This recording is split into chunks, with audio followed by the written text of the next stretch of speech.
Tamil Nadu governor Rajendra Vishwanath Arlekar వైఖరిని నిరసిస్తూ చెన్నైలో కాంగ్రెస్ శ్రేణులు ఆందోళన చేస్తున్నాయి. విజయ్ను ముఖ్యమంత్రి కానీయకుండా అడ్డుకుంటున్నారని ఆరోపిస్తూ లోక్ భవన్ను ముట్టడించేందుకు యత్నించారు. గవర్నర్ తీరును తప్పుబడుతూ నినాదాలు చేస్తున్నారు. బీజేపీకి వ్యతిరేకంగా నినాదాలు చేస్తున్నారు. పార్టీ జెండాలతో లోక్ భవన్ ఎదుట ధర్నా చేస్తున్నారు కాంగ్రెస్ నేతలు, కార్యకర్తలు. ఆందోళనకారులు లోక్ భవన్లోకి దూసుకెళ్లకుండా పోలీసులు అడ్డుకుంటున్నారు.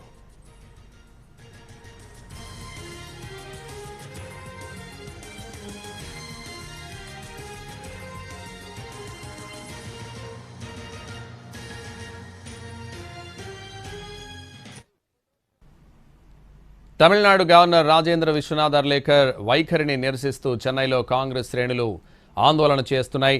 విజయ్ను ముఖ్యమంత్రి కానీయకుండా అడ్డుకుంటున్నారని ఆరోపిస్తూ లోక్ భవన్ను ముట్టడించేందుకు యత్నించారు. ఇదే విషయానికి సంబంధించి మరింత సమాచారం మా ప్రతినిధి దినకర్ లైవ్లో మరింత సమాచారం అందిస్తారు. దినకర్, ఈరోజు ఒక క్లారిటీ వచ్చే అవకాశం ఉందా దినకర్ తమిళనాడు రాజకీయాలపై? మరోవైపు పళనిస్వామి కూడా గుడ్ న్యూస్ వింటారని కూడా అన్నాడీఎంకే నేతలకు చెప్తున్నారు. రైట్, ఖచ్చితంగా. ఎందుకంటే వామపక్షాల పార్టీల సమావేశం ఆల్రెడీ సిపిఎం మీటింగ్ ఆల్రెడీ ప్రారంభమైంది. వీసీకే సమావేశం, సిపిఐ మీటింగ్ సాయంకాలం జరిగే అవకాశం ఉంది కనుక ఈ రోజు రాత్రికి క్లారిటీ వచ్చే అవకాశం ఉంది. మరొకవైపు డీఎంకే అన్నా డీఎంకే పొత్తుల మీద వార్తలు వస్తున్నాయి.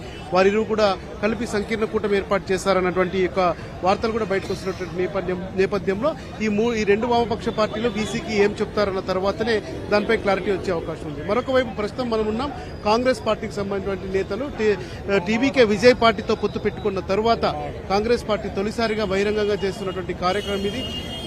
అంతేకాకుండా గవర్నర్ సృష్టిస్తున్నటువంటి అడ్డంకులు ఏవైతే ఉన్నాయో అవన్నీ కూడా విజయ్ని ప్రమాణ స్వీకారం చేయకుండా, ప్రభుత్వం ఏర్పాటు చేయకుండా చేసినటువంటి కుట్రలుగా కాంగ్రెస్ పార్టీ భావిస్తుంది. సో అందులో భాగంగానే ఇవాళ టీవీకే క్యాడర్తో పాటు కాంగ్రెస్ కూడా వచ్చి ఇక్కడ ధర్నాలు చేసినటువంటి దృశ్యాలను మనం చూస్తున్నాం.